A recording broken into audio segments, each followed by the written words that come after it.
This campaign has not been a seminar in the idealism of local government. It's been about the hatred of immigrants. Immigration and immigration paranoia. Farage and his horrible poster are the reliable bellwether of the mood. If we're in trouble, if we feel disadvantaged by life since the credit crunch, let's blame it on someone. We're blaming it on the EU and we're blaming it on immigrants.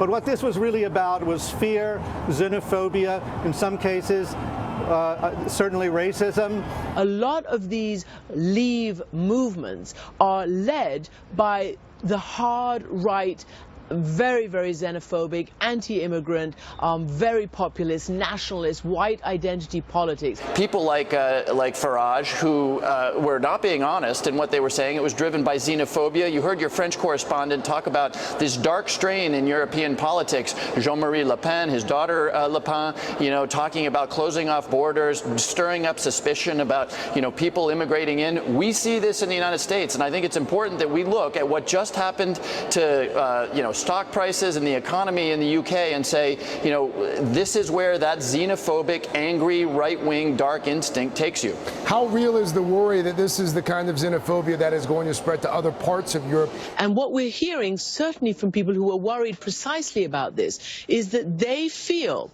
that this marks a victory for the kind of economic nationalism, to quote this article here, for the kind of xenophobia that will imperil the liberal world order that has guaranteed Western prosperity and stability since World War II. Detestation of immigrants has been the driving engine, just as it's the driving engine behind the Trump campaign, just as it's the driving engine in the elections in Austria, in politics in Hungary. We have a world phenomenon now of tribal nationalism. But that's what this is about. Anybody who's studied the history of the last 60 years, when you start to see the emergence of nativist, xenophobic, right-wing movements in Europe, you pay attention.